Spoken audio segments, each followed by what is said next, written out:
News. Prime Minister Scott Morrison has announced that he will support a royal commission into the bushfire crisis. Let's go straight to our federal politics reporter Kerry Yaxley, who has more from Canberra. Kerry, talk us through what the PM's had to say. Yeah, Jane, he is in the process of doing a wide-ranging interview as we speak. He said he will take a recommendation for a royal commission into the bushfire crisis to Cabinet where it will be approved. He emphasised that it must be done with the state governments. Also in the interview, he reflected on his handling of the bushfire disaster, and he said a couple of things. He said he wouldn't have taken that trip to Hawaii had he had his time again. He was just trying to deliver on a promise to his kids. He also said that he could have handled certain things better. He's referring to his poorly received visits to the fire-affected areas on the south coast of New South Wales, including those very awkward handshakes. He said he went into those communities with the best of intentions, but said that they're sensitive environments and, quote, Prime Ministers are flesh and blood too.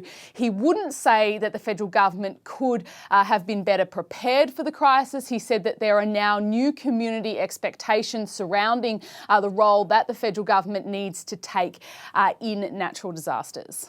People, for the first time, I think, arguably, have wanted to see a more direct involvement of the federal government in responding to these national disasters. Now, it's relatively new, and you could argue it was new. And that was not something that was recommended going into this fire season, that there'd be any change to the federal government's direct role in responding to a national disaster. But I will happily concede that having gone through these recent weeks, that I think there is a very new appetite, a very new expectation for that to occur. Interestingly, Jane, on climate change, he wouldn't confirm anything directly, but he certainly seemed open to leaving the door open to do more in this area. He made it very clear as many times as he could that he understands the link between, understands and acknowledges the link between climate change and worsening bushfire conditions. And again, he said that he is willing to spend more money on the reconstruction process if necessary. He announced another $76 million for mental health services in bushfire communities.